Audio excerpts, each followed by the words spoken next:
Most people look at the tech sector and see a giant, shiny machine. But if you look closer at the precision electronics industry in 2026, you'll see some companies are building rockets while others have a hole in their pocket the size of a volcanic crater. We're talking about a $1.6 billion reality check.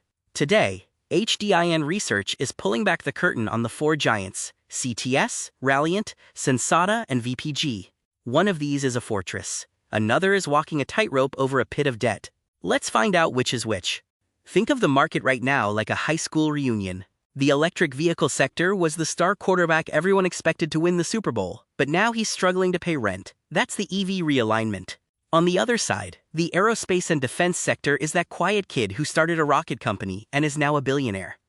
While car sensors are facing a price war, satellite tech is seeing a, quote, supercycle. If you're betting on the wrong horse, your portfolio is going to feel it. Numbers can be boring, so let's make this one hurt. These companies just admitted they wasted $1.6 billion. To put that in perspective, that's enough money to buy every single person in San Francisco a brand new Rolex. Ralliant alone wiped away $1.4 billion. Why? Because they overpaid for EV tech, back when everyone thought we'd all be driving Teslas by lunch. It's not just a paper loss, it's an admission that their crystal ball was broken. In the business world, a design-in is like a marriage with no possibility of divorce. When VPG or CTS gets their sensors into a new fighter jet or a submarine, they are locked in for 15 to 20 years. You can't just swap out a sensor on a $100 million jet because you found a cheaper one on the internet. This is mission-critical hardware. It's the ultimate job security. Time for a health checkup. If these companies were patients, CTS would be the marathon runner with a perfect heart rate. Nothing but quality gains. Ralliant is the genius inventor who spends too much on his hobbies but makes a ton of money. And Sensata? Sensata is the guy who bought a mansion he can't afford and is now living on credit cards. Look at those red numbers. Revenue is down, and the debt is piling up. Let's talk about Sensata's allowance. Their interest coverage is 1.6x. In plain English, for every dollar they owe the bank in interest, they only make $1.60 in profit. That is a razor-thin margin for error. It's like walking a tightrope while carrying a piano.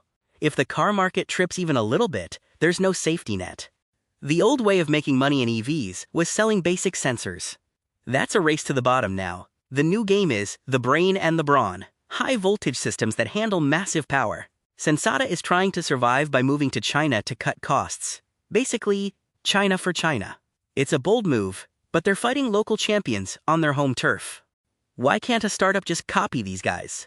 Because of the moat, these companies have secret recipes for materials that no one else can bake.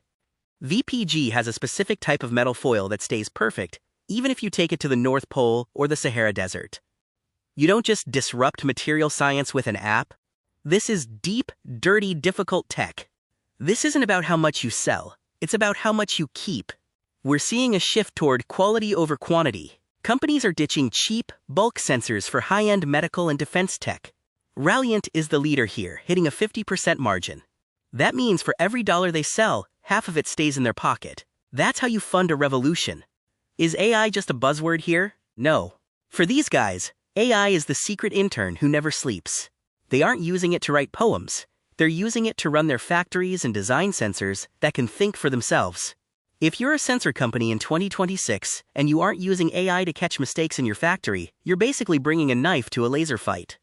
The world is getting smaller and angrier. Sensata took a $40 million punch to the gut just from tariffs. The solution? Moving day. They are packing up parts of their Chinese factories and moving to Mexico and India. It's expensive, it's messy, but in 2026, if your supply chain is stuck behind a political wall, your business is a sitting duck. Where do these companies keep their eggs? CTS is playing it safe. Over half their eggs are in the North American basket. It's the Fortress America strategy. Ralliant and Sensata are much more exposed to China. If trade relations go south, CTS just loses a limb, but the others might lose their heads. Here is the 3-step diet plan for the industry. 2026 is the cleanse, getting rid of bad debt. 2027 is the AI scale, making things smarter and faster. And by 2028, these companies want to be car-proof. They want most of their money coming from doctors and generals, not car dealerships. So who is the MVP? If you want sleep-at-night stability, CTS is your winner, the fortress. If you like high-risk, high-reward tech, Ralliant is the genius. But Sensata? That's a danger zone until they fix their debt. In 2026, the market isn't rewarding the biggest company. It's rewarding the most resilient one. The world of precision electronics is moving fast, and the gap between the winners and losers is wider than ever. Do you think Sensata can bridge the gap? Or is the debt too heavy? Let us know in the comments. For the full-page audit and custom research, head over to HDINresearch.com or drop us an email. We do the deep digging so you don't have to. I'm the lead analyst at HDIN. Thanks for watching.